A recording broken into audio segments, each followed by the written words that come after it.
రాజ్యాంగంలో పొందుపరిచారు. ఆర్టికల్ 25 ప్రకారము ఈ భారతదేశంలో పుట్టిన ప్రతి పౌరుడు తనకు నచ్చిన మతాన్ని స్వీకరించవచ్చు, ఆచరించవచ్చు, పాటించవచ్చు, ప్రొపగేట్ చేయవచ్చు, అంటే చెప్పొచ్చు. మరి ఇటువంటి హక్కులు కల్పించిన భారత రాజ్యాంగము మరి కేవలము ఒక 1950 ప్రెసిడెన్షియల్ ఆర్డర్ని బట్టి దళితులు క్రైస్తవులుగా మారితే, ఎస్సీలు షెడ్యూల్ క్యాస్ట్ వారు క్రైస్తవులుగా మారితే ఎస్సీ ఎస్టీ అట్రాసిటీ కేసు రద్దవుతుంది, మీకు ఎస్సీ హోదా రద్దు చేయబడనని ఏ విధంగా చెప్పగలుగుతారు?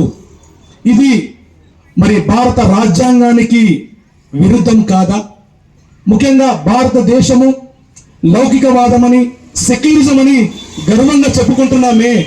భారతదేశంలో హిందూ, ముస్లిం, క్రిస్టియన్, బుద్ధిస్ట్, జైన్, సిక్కు, పార్సీ అనుకుంటా ఎన్నో విభిన్నమైన మతాలు వారు భిన్నత్వంలో ఏకత్వంలో ఉంటున్నామే.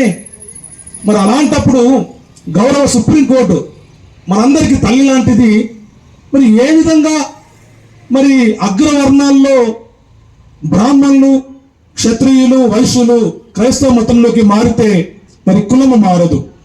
మా బీసీ మిత్రులు మరి కులం క్రైస్తవ మతంలోకి పోతే వాళ్ళ కులం మారదు. మా ఆదివాసి బిడ్డలు, మా అన్నలు, మా తమ్ముళ్ళు వాళ్ళు క్రైస్తవ మతంలోకి మారినా వారికి అదే చట్టం వాళ్ళకి మారదు. మరి మేము అన్యాయం చేస్తాం? దళిత బిడ్డలుగా పుట్టినమే మేము చేసిన నేరమా? ఈనాటి నుండి కాదు, గత 100 ఏళ్ళుగా మా మీద వివక్ష జరుగుతూనే ఉంది, ఇప్పటికీ జరుగుతూనే ఉంది. నేను ఒకటే అడగదలుచుకున్నా, గౌరవ సుప్రీంకోర్టు న్యాయమూర్తులను, ఈ రాజకీయ పార్టీలను, అధినాయకులను, మరి ముఖ్యంగా మన రాష్ట్రపతి గారిని వినమ్రంగా నేను వాళ్ళని ఒక విషయాన్ని అడగాలనుకుంటున్నాను. నేను ఈ దేశ పౌరుణ్ణి కాదా? ఈ దేశంలో నేను పుట్టలేదా? అవునండి, మీరు ఎన్నో కమిషన్లు వేశారు కదా, కాల్కేర్ కమిషన్ నుండి మండల్ కమిషన్ వరకు, అలాగే మరి రంగనాథ్ మిశ్రా కమిషన్ స్పష్టంగా తెలియపరిచింది కదా. ఏమని తెలియపరిచింది?